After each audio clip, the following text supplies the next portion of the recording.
Right, there we go. That's everybody who's waiting in and settled, I think. But we'll start with the admin of the day. So anybody that's joining us over the next few minutes will be able to catch up as we go. So welcome along, everybody. It is, as I was just saying, really lovely to see so many of your smiling faces in our Zoom event today. I'm Catherine Welch. I am the programme lead for Culture Collective, who's organising today's event. As you can see, my pronouns are she and her, and if anyone finds a visual description helpful, I am a white woman in my late 30s, had a birthday since the last International Perspectives event. I have short, messy, dark hair, and today I'm wearing a red and white striped top. So on to the content, the good stuff of today's session. Culture Collective, first of all. Culture Collective is a network of 26 organisations, projects working all across Scotland to explore what it is to work in a participatory, creative way with communities to invite people to shape what they want their creative activity in their place or for their community to look like. So we're now a network of some 300-ish people working across Scotland to explore participatory creative activity. As part of those conversations, we were conscious that we were learning loads from what was happening across Scotland, from sharing with each other, from hearing what was going on elsewhere in Scotland. And we wondered how that fits with a more global perspective. So we began this series of events called International Perspectives earlier this year.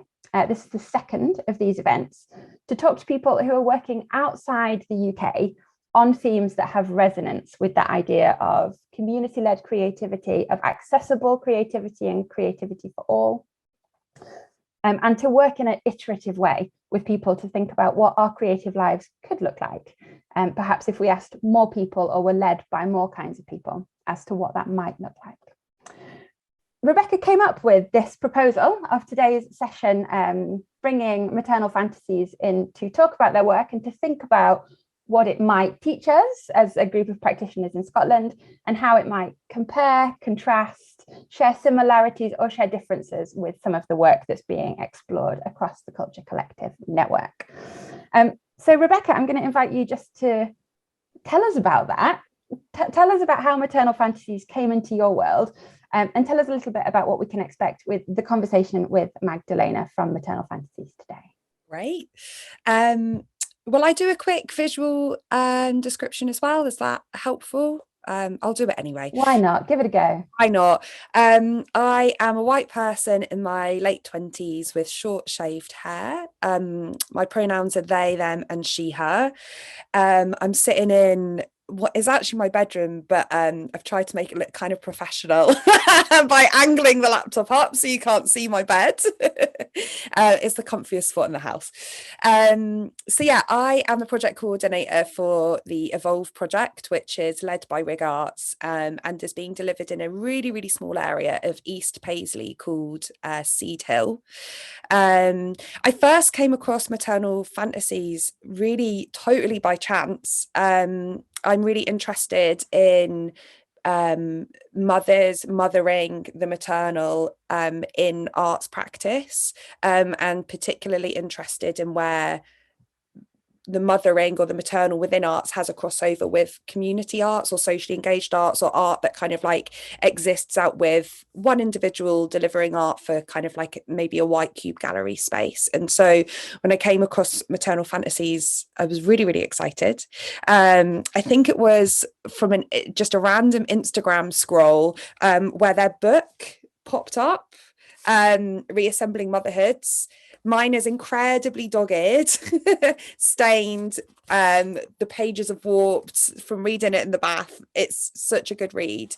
And when I saw that the Culture Collective was doing this International Perspective series, I just immediately thought that Maternal Fantasies would be a really great collective to speak with. And so this is a bit of a fangirl moment for me, really. So thanks, Magdalena. Yeah, so Maternal Fantasies, I'm sure Magdalena will introduce themselves a wee bit more. But yeah, what particularly interested me, alongside the identity of themselves as mothers and the unabashed kind of identity of that, is the collaborative, collective, and like polyvocal way they have of working. So yeah, that's why I suggested them, and I'm very thankful that everybody said yes. Amazing. Without further ado, let's bring in Magdalena Kallenberger from Maternal Fantasies.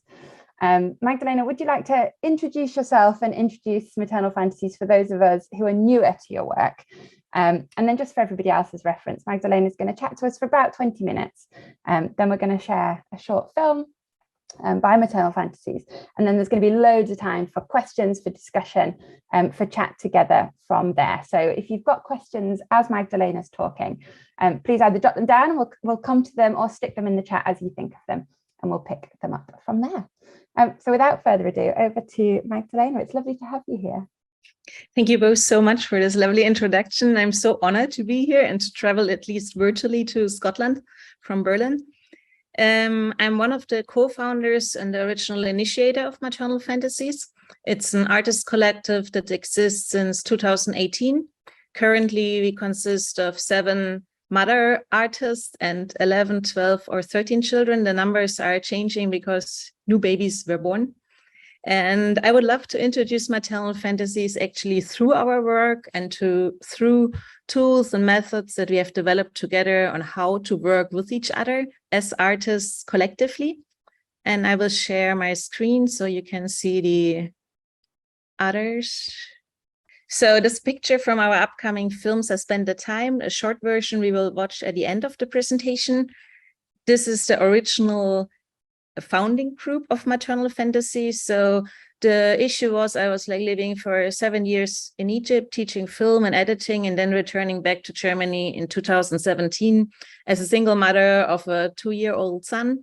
And I was kind of stuck how, in my opinion, Germany was very discriminatory and old-fashioned to mothers in general as workers, but as well to artists. And at that time, there were, for example, no residencies where you could bring your child along or your children.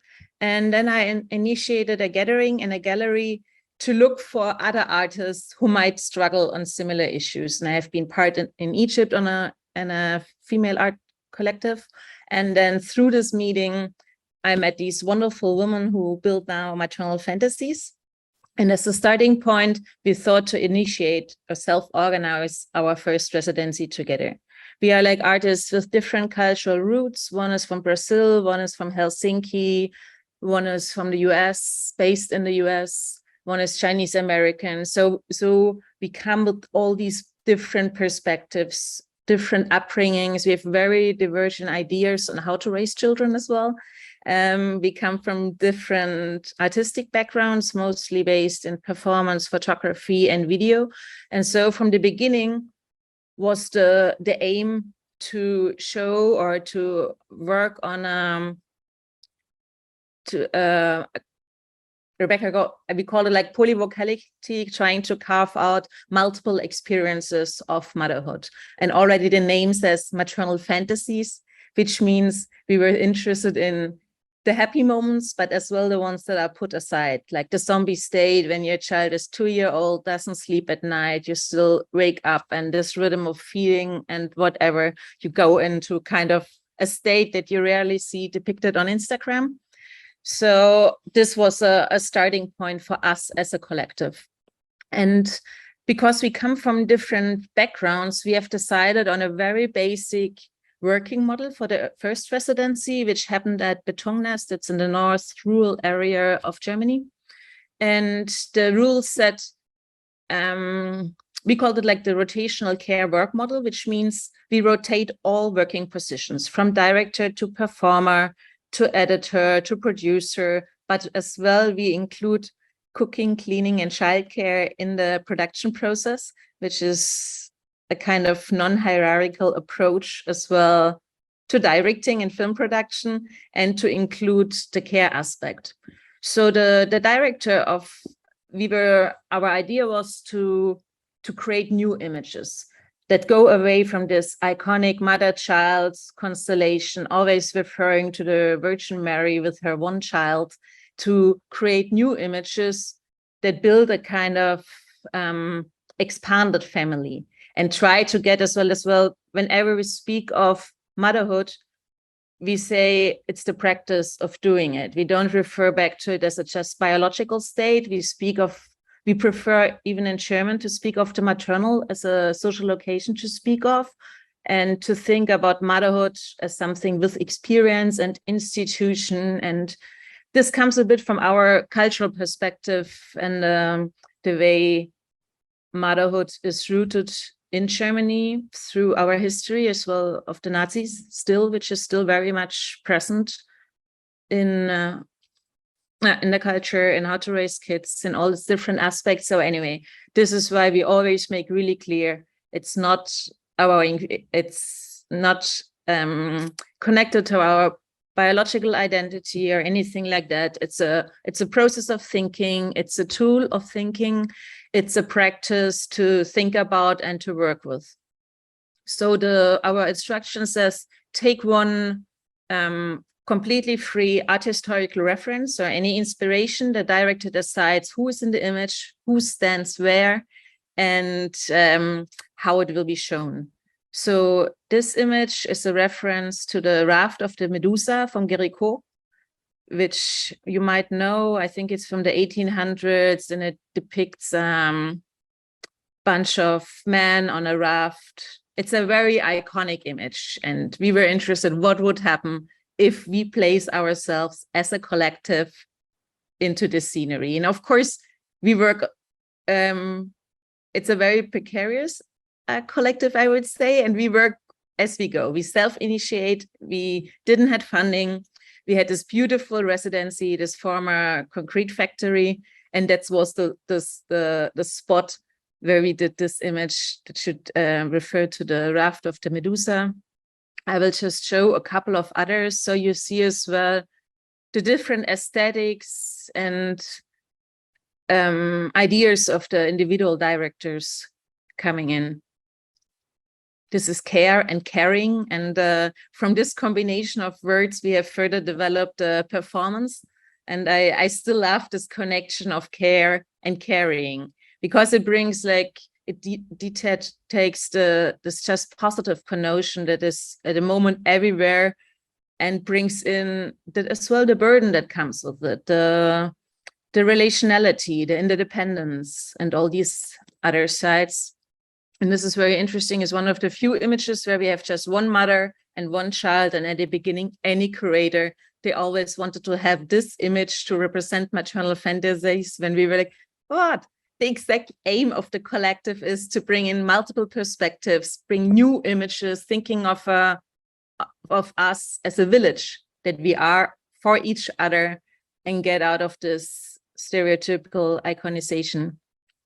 We were super lucky to receive these images that we produced at the residency, an Artist Advancement Award as a collective, which included production money, an award prize, and a publication. And this publication that Rebecca showed came out of this award. We were really lucky. And then COVID came in, and lots of things that we had established couldn't happen. We were mostly meeting online, and have developed an online performance, again, working with a very simple set of instructions. You see there are some household items, you see some prefabricated costumes.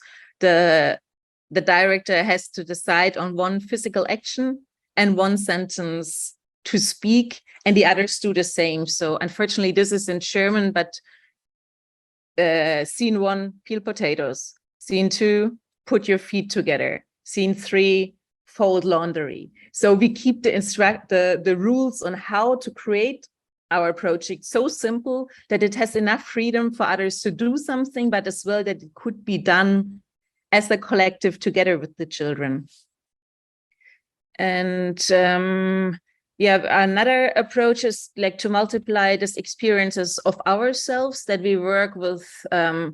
Like after our visual artworks, we usually did in the evening when the kids were asleep, writing exercises, autobiographical writings, where we read the text to each other, and through the listening, we build like a kind of community for us, but we have expanded that. So like the texts that were written were given to another person from the collective to be edited, and then to a third person to be performed. And these texts found elements, came as text, as voiceovers into the film. But we consider it as well a really important tool or technique on how to take the perspective of someone else.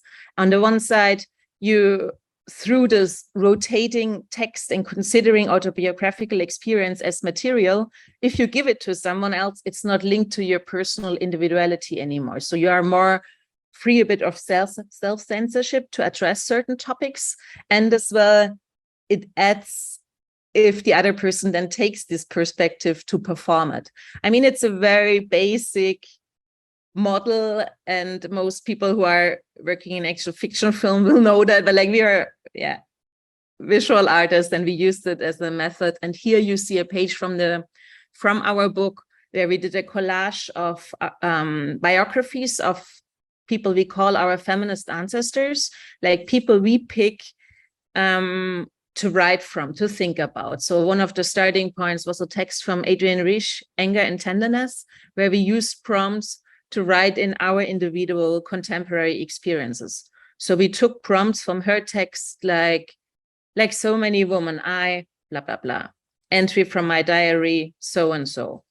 And this was because for us, as in the process of becoming mothers, we felt there's like a strong generational line. On the other side, on looking at ourselves, being the mothers, but on the other side, being the daughters of our mothers, and the imaginary family that we thrive on, like in our case, other feminists from previous generation, and as well as an approach to not say we are not the first one making these claims. I mean, lots has not happened, since lots of feminists from the second wave movement have made certain claims. At least in Germany, there's still lots of things are forgotten, and we use them as something to build up on, or like to make this generational line from their demands to ours through a possible other future or new developments.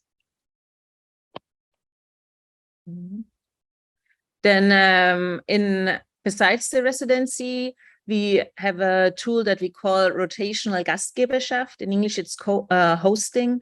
But what is nice about Gastgeber, it's like the one who gives and receives at the same time. This is why I like this word. And we called it, for all these meetings, always a team of two invites the others to come over. This team has invented some performative exercise that we do together. Here you see one that we call the traveling drawing. Everyone sits in a line inside each other's laps. The last person of the line starts drawing with the hand on the back, and you have to draw at the same moment when you receive this, you have to draw on the person before you. So it travels through the bodies. And in the reflective writing exercise, there appeared this text that you will hear later in the film on like thinking and reflecting on what is lost. I cannot receive and give at the same time. What happens in a generational process? Which things are misunderstood? Which things are not understood? So it was for us a very interesting combination of doing the physical performative exercise and then reflecting on it in the collective writing afterwards. For the collective writing, we have as well, like full of rules, but like really basic rules, so just to make it really easy and pragmatic. So the collective writing is always 20 minutes, just go, no thinking, like automatic writing, like the surrealists did, just like brain stream of thought and out. And here you find, so our book consists of reflective essays about our work, but it includes as well manuals and instructions that we have developed, like this performative exercise, for example. So from the beginning, it was always a two-sided thing of like, we do something, but we are interested to fill in other people's experiences expanding ours, or to develop something, to give a way that others can adopt, adapt, and continue. So I will show you like a couple of shots from the scene. Like we work like just to give you a variety of what kind of tools we work. So we use 1-minute sculptures, which is really closely related to the kids' game Freeze. You have turn music on, music stops, everyone freezes. Or the 1-minute sculptures, which is basically the same, or tableau we want. So like we look for references, but then think about a way on how we can do that with the children. And then, for example, in this one, we turned it as well around and let just the kids do to us however they wanted. So they were putting all, you will see it in the film, I guess. So we work a lot with improvisation. Some things just really develop on the way, which is actually the best when you work with children, and like that you open up your presumptions. Like all of us are graduated from art academies, and good ones, so we know how to produce something technically good, but like with the children it's not always possible. And like on the one side it was a necessity to bring them along, but on the other side it opened up a potentiality. And you will see in the film a scene where my son photobombs the picture, which is really nice because it's almost like breaking the fourth wall by him going through and bringing another level of reflection onto the scene that we wouldn't have addressed otherwise. Then for the film, we worked as well with lots of conversations between each other. And you see there the masks of the feminist ancestors. In this case, it's like here, it's Clarice Lispector, Merit Oppenheim.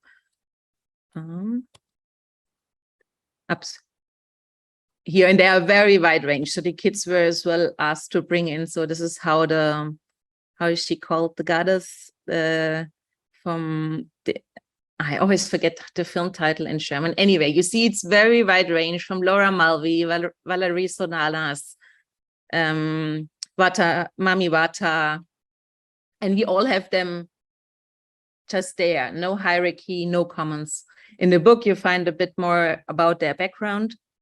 And the other element that we have built, like from the beginning, we wanted to build a kind of visual identity. So we always use monochrome colored clothes, which is not so easy because kids usually have dinosaurs, princesses, or pirates or other stuff on their clothes. So it's always a challenge to get monochrome colored things, but of course we manage. And then the other thing is that we build body extensions together from paper mache in production for the first residency, as well a tool or to play with within the scene, to connect, deconnect, lean on, and so on. So of course I'm advertising our book, which is available at Onomatopoeia and has this whole range of our last 4 years of process.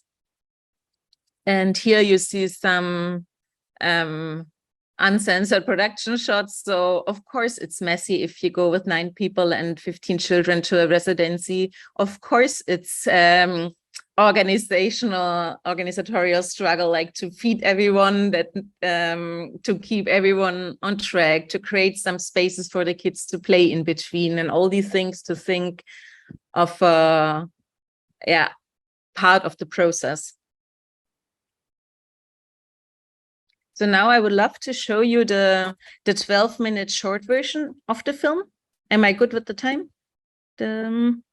Yeah.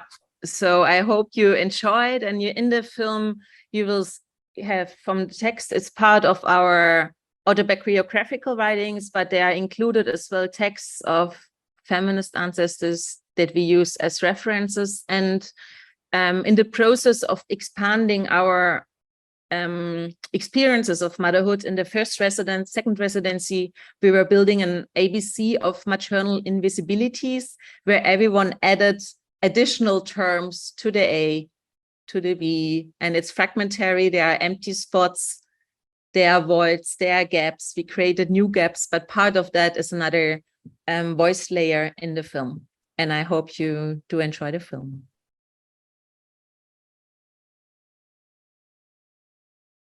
I'm going to hand back to Rebecca, who I know has some themes and questions and topics that they're desperate to ask you about. So over to you, Rebecca, to start us off in conversation. And as I said before, we'll after 10 minutes or so, 15 minutes or so, we'll invite questions from other people. So do have them ready. Thanks, Rebecca. Thank you. Yeah, if people want to chuck questions into the chat as well, I know that happened last time, so feel free to do that. It was really enjoyable watching the film. I think the first time I watched it, the biggest thing that I took away from it was just like this sense of joy. And I have a child who's 4 as well, and she's quite hard to kind of like direct. And I love that there was all this space in the film for things that felt chaotic, but yeah, it was just, it brought a smile to my face. Some of the key things I wanted to kind of like discuss today, and like I always think of these thoughts as kind of like wee spikes or protrusions. They're not like clearly formed things, but things that I think would be interesting to talk about are specifically kind of looking at your approaches, Maternal Fantasies approach to polyvocality, co-creation, collaboration, and how you kind of like navigate that. And I was thinking specifically about how that compares, but also is different to lots of the work that the different organisations within the Culture Collective are working on. So as Catherine said, I kind of picked out this quote from the description of the series. The Culture Collective is shining a light on the crucial importance of participatory arts projects for artists, for communities, and for the future. And so, yeah, I guess what I'm really interested in is these layers of relationships, the relationships that you have between you and your children, the relationships you have between yourselves as a collective, the relationships that you have between yourselves and other artists, other communities, because these things are never just like this one ring. There's always this ripple effect. So yeah, if you could maybe talk more a bit about those relationships, how you manage them and the surprises that come with them. I mean, the relationships, like all relationships, are always in process, and they are always changing and always shifting. So at the beginning, there was a very strong instance for myself, like to have a group, what I explained was where I can hide in to express other stuff, and where I can have the others to bring something towards a certain visibility, but it's not addressed in me, or I am not individually attacked. So we were lots of thinking of seeing Maternal Fantasies as a kind of porous collective body. And I'm writing of like, I mean, the test is, we have the certain aesthetic, we have a rotational care work model. We had at the beginning a doctrine of who everyone gives what they can. But then we have like a 4-year working process. We have how do you work when you don't have the same privileges? How do you collaborate on unequal terms between yourselves when you have different ambitions, different capacities? How do you work with the children, which is, again, an unequal relationship? So in this sense, I find to think of Maternal Fantasies as a collective body, where people move in, where things shift, it's organic, it involves, it has a foundation, but it develops. And as well, our group constellation changes, because through COVID, some people move back to their native countries and are not with us in Berlin anymore. So it's a kind of fluid, organic, collective body, which is as well super interested to reaching out to others. That's why I'm as well here. So it's like, we felt there it's a general need that parents are excluded, or things for parents are not accessible, or like that it's critical to bring your kids along, or all these kind of things. So I would say the co-creation is the interesting part, that like these relationships, and that for each project we start not from zero, but we start together to decide how do we go? Where do we go? How much capacity do we have? How much funding do we have? How much can everyone chip in? And based on that, we decide each project. I think that you didn't use this word, but this anonymity of like being within a collective, it kind of gives you a sense of being able to contribute something that's maybe feels more risky to kind of like contribute. And what you're saying makes me think a lot about how we work with our community, so specifically with the EVOLVE project. And I think this is kind of relevant to many of the culture collective projects. We're working with communities that maybe aren't used to engaging with art, and I think sometimes that anonymity, and by coming at it as a group instead of this one-on-one, here's your artist and here's you, but like let's set up a dialogue together, and kind of include like failure, improvisation, and all the things along. I mean, this is what we hear. I mean, it's positive and negative at the same mind, that we are like so clumsy and other things. Like it makes people like, oh, I can do that too. And I have as well new non-artist friends who copy some stuff and just do it because it's accessible. Like the material we work with is accessible.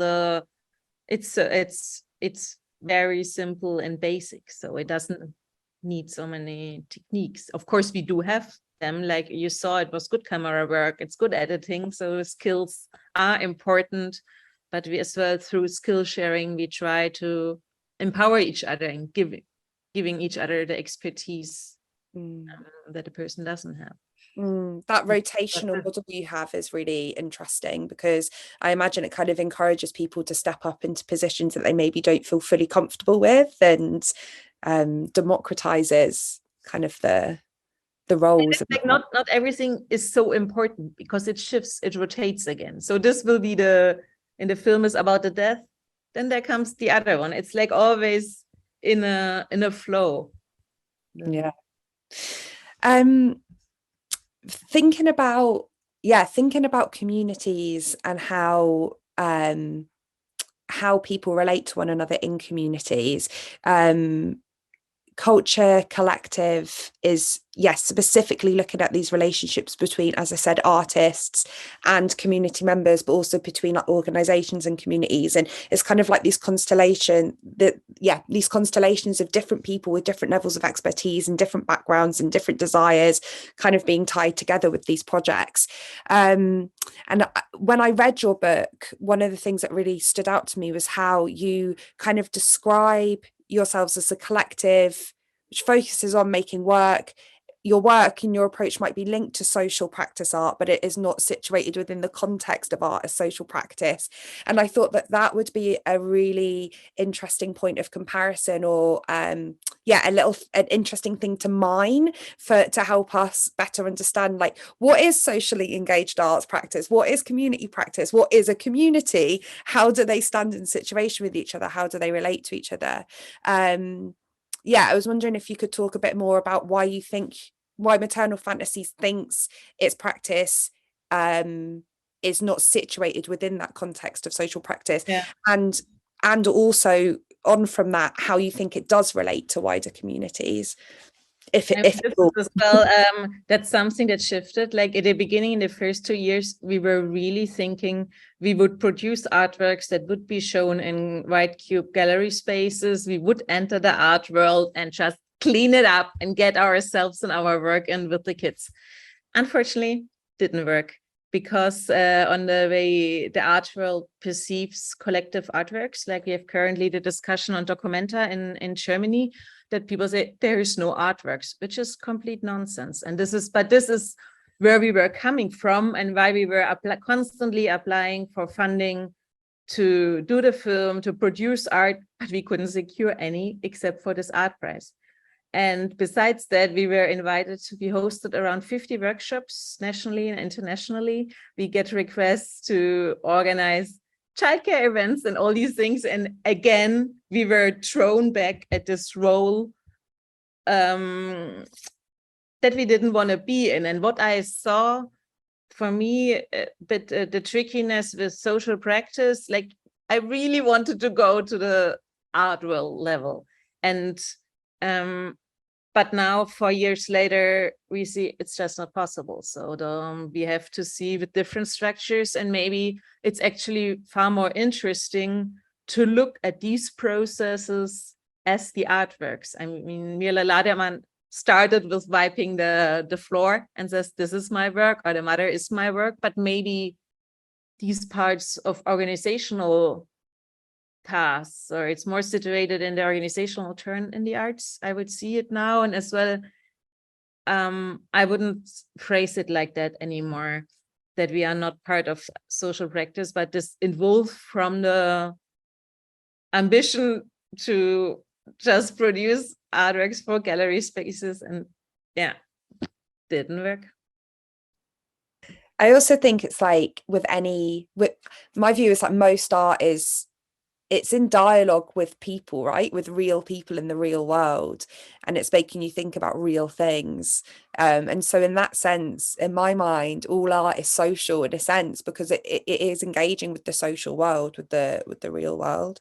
But I think your whole process, the process to me definitely feels like a big part of like the art itself. It's the thinking, the creating of these containers.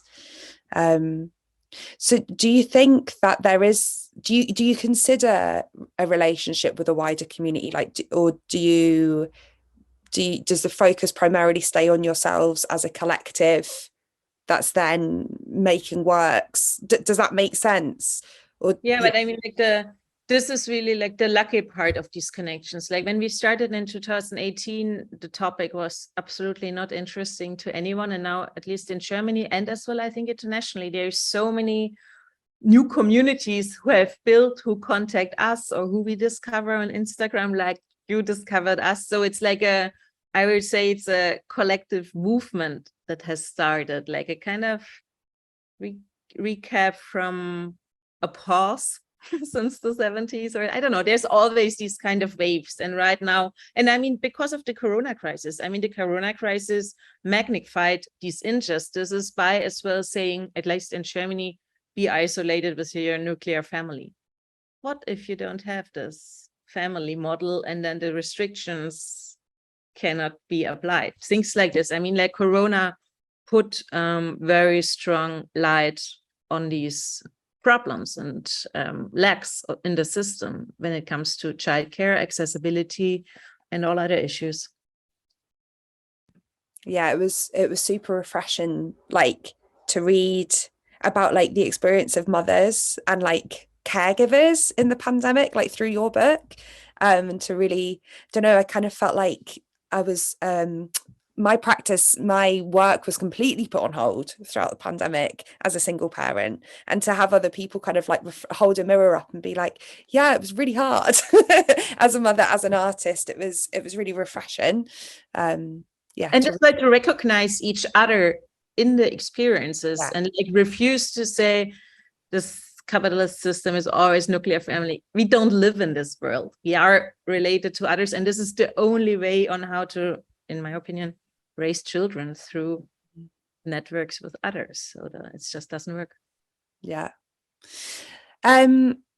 You speak a lot about motherhood as an institution. You said some other things in your presentation, which I wrote down. Maternal as a social location, motherhood as an act of doing, thinking of yourselves as a village within Maternal Fantasies as a collective. And I think these things, these statements, all feel really political to me, and really radical, and really enlivening and hopeful. I'd never thought about motherhood as an institution before. I think I pulled out a quote. You described it as an alliance with many other thinkers. We consider it an institution with a strong history. And it got me thinking about socially engaged, community engaged, participatory practices and ways of working, and how I've not tested this out on anybody, but to me, how they kind of always seem to be aligned in our very binarized world with like the feminine or the feminized ways of working, caring, thinking, being. And I wondered, I definitely feel like there is some kind of connection between your conceptualization of motherhood and the conceptualization of community engaged, socially engaged practice. They both feel quite anti-patriarchal, kind of anti-capitalist, radical. And I wondered if that connection or that comparison felt true for you, if you thought much about it, and if so, if you could expand on that. First, I mean, for motherhood as an experience and institution, I have to give credit to Adrienne Rich, who wrote the book of Woman Born. So it's not our idea, but it was completely relieving and eye-opening to us to read her book and to look away from ourselves and our individual experiences towards patriarchal structures that are everywhere when it comes to governmental institutions, at least in Germany, like discrimination and all these kind of institutional biases, or how you want to call it. So the thing is, what I maybe wanted to add on when you thought about the network. So we always said as a collective, we want to produce art to address these things, but we don't do political campaigns, but we are very strongly linked to lots of communities in Germany, in Berlin and Germany, who make the political work. And we go through the meetings, but we are not working on this level because of capacity, actually. So we need to focus. But going back to, how do I make the link to what you were aiming at with the... Yeah, how in my mind, community engaged or socially engaged artistic practices, and even non-artistic practices, anything that makes space for multiple people on a non-hierarchical level, in my mind, seems feminized. And I wonder if it seems feminized by society.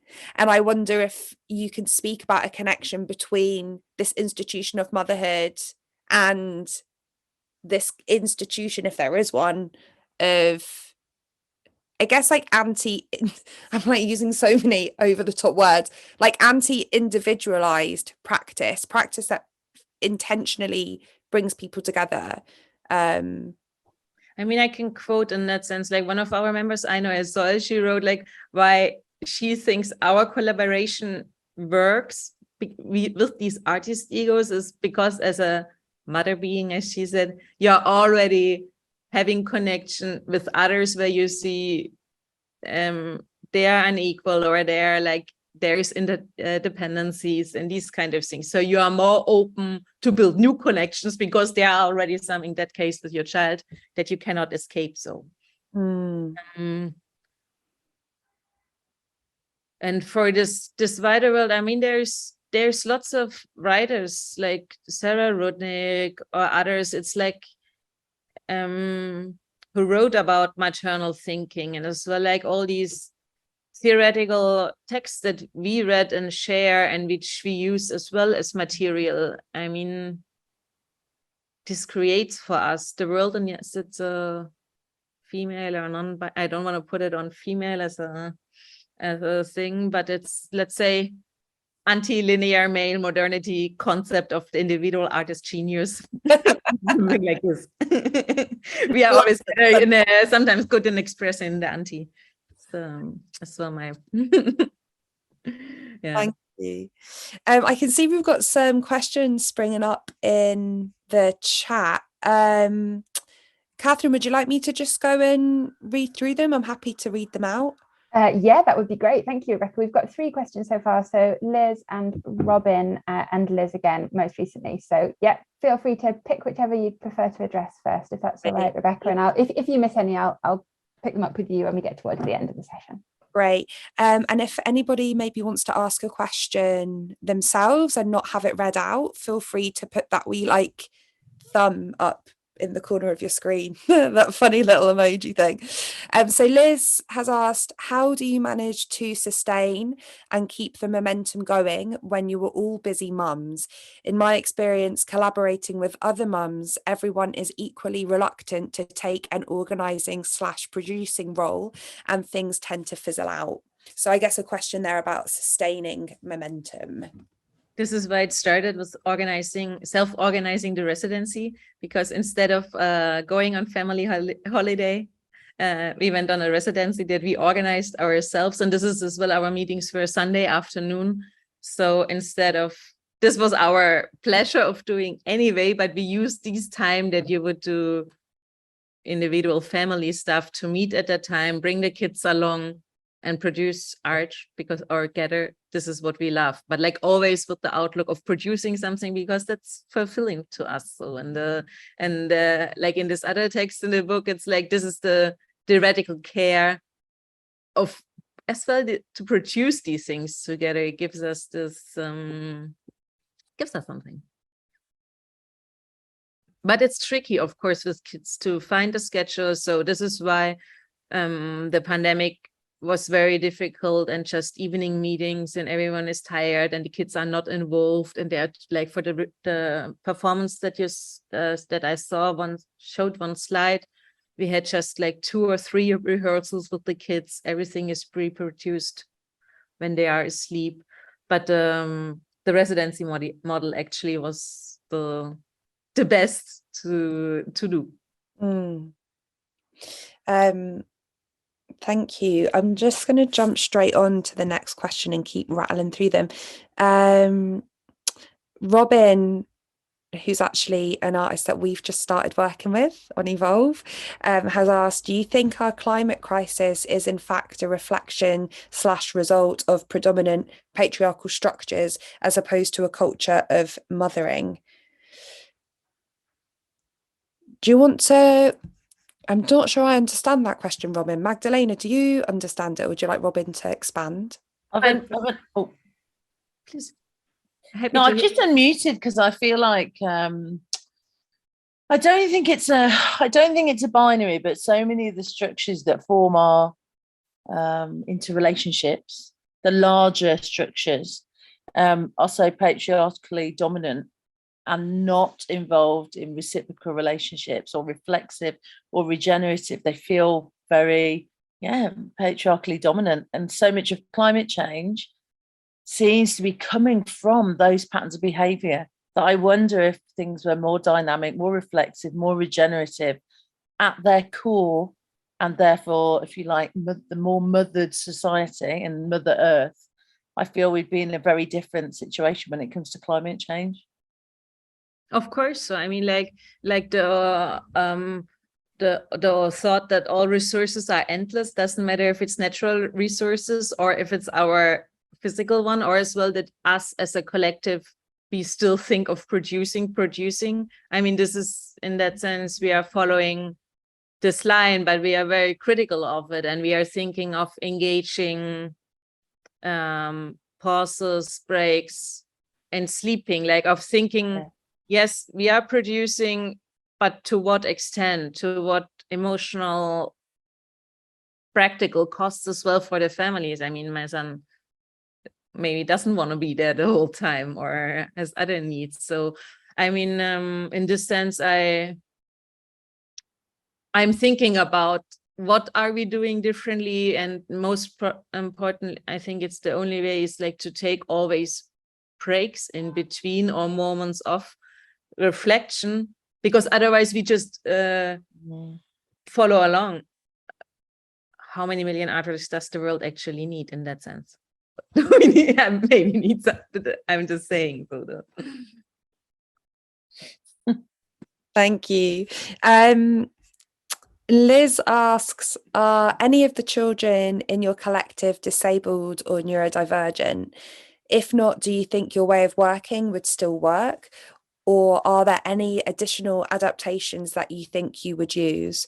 Also, I see that the children are quite young, under 10.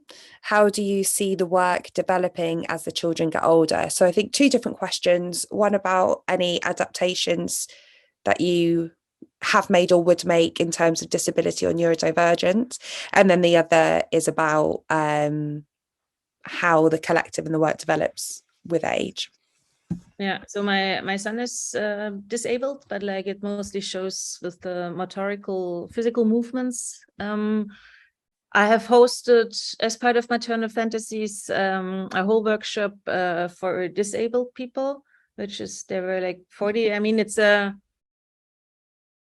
mostly a different way of approaching while still getting at the same point. So I mean, I would talk about motherhood as institution differently, or like they had a manual for easy language and these kind of things that are definitely helpful. And I mean, it show I think there needs to be adjustments for certain things as well. Like the text we are dealing with all shows we have an academic background, which is which might, if it's introduced in other contexts and we work with other contexts, you need to make bridges, you need to make different introductions. So it's, but I think it's adaptable. And what was the other question? The other was about the age of the children. Yeah, this is a huge time shift. So the oldest when we started was 8, and now they are like teenagers. So we have different solutions. Like now he wants to become a YouTube star. So he's paid by his mother to join a performance officially and named accordingly. But as well, we thought, okay, now it's the time where we see, I mean, we are like 4 years together, and my son is now 7. Lots of boys are now 7. So we have left this early infancy stage as well. We get more independence from them being independent. So as well, our priorities shift. So there is the thinking is, do we find another topic, or how do we continue as a collective, or do we hand over to the next generation and to continue? Because as you said, the age of the children makes a huge difference. And what seems to be so overwhelming, like breastfeeding, diaper change, all this, it's gone. And actually most of us are happy that we are out of this stage right now and happy to move on from the place. So yeah, that's how we are at the moment. In a moment of questioning, it sounds like questioning, thinking. Just trying to see what our next question is. So Megan has just said, I would love to hear the children interviewed about their experience in the collective. Is that something that Maternal Fantasies has done? Have the children been interviewed? Yeah, always got they were not interviewed as well. We always were asked about the involvement of the children, and we clearly stated always we don't produce artworks for children.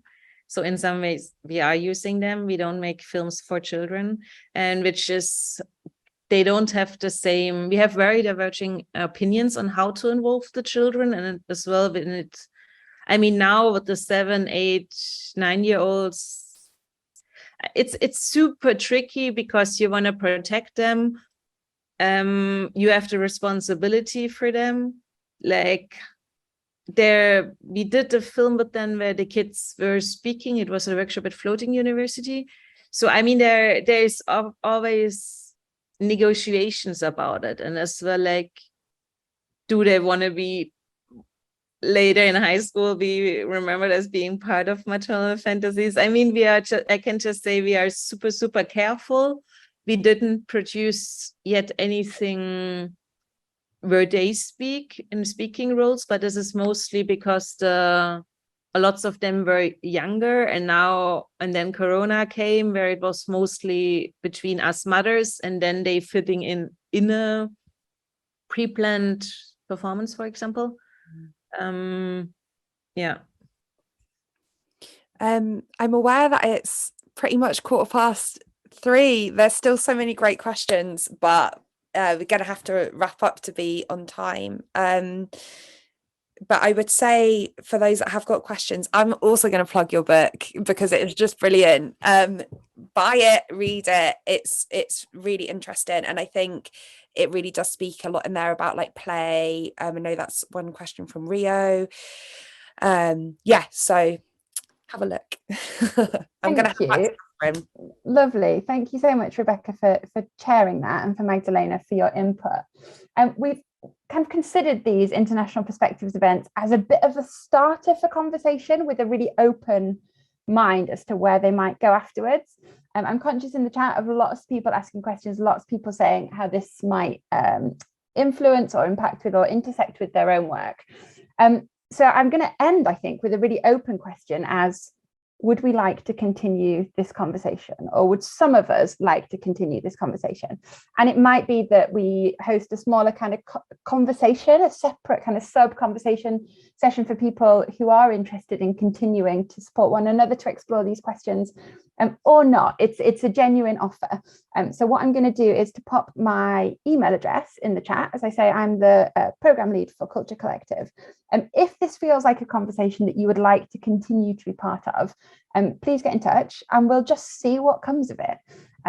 It may be a conversation, it may be another event, it may be something else. But please drop me an email if that resonates with you, and let's see where it goes from there. Just before we close, I just want to re-mention that our next International Perspectives event is at the end of the month on the 26th of July with Heba El Sheikh, who's working in Egypt. Exploring, in her words, her experiences of working in the margins, mobilising informal communities of interest and making projects work against the odds, which I'm sure resonates with lots of us. So do join us for that if you would like to. Tickets are free, but you need to sign up via the link, and do get in touch if you'd like to continue this conversation on motherhood. To close then, I just want to say an enormous thank you, but firstly to Rebecca Livesey-Wright, for hosting today's conversation and for proposing Maternal Fantasies as a project that would be fascinating for us to speak to. You were absolutely right. And finally, of course, a huge thank you, Magdalena, for introducing and sharing your work with us today and giving us a real insight, I think, into some of the process, as well as the artworks themselves that you've been working on. Huge food for thought for many of us, I think, and exactly what we'd hoped for in terms of bringing in a perspective that feels quite different to the conversations we're having within Culture Collective, but really beautifully pitched in terms of informing and giving us something to think about going forward. So thank you so much, both of you, for sharing your afternoons with us. And thank you everybody else for coming along and being part of a really interesting, lively conversation. Do stay in touch. Maybe see you at the end of the month for another International Perspectives. Otherwise, enjoy the rest of your day. Thank you for such a fascinating afternoon. It's been lovely to hang out with you all this afternoon. See you soon.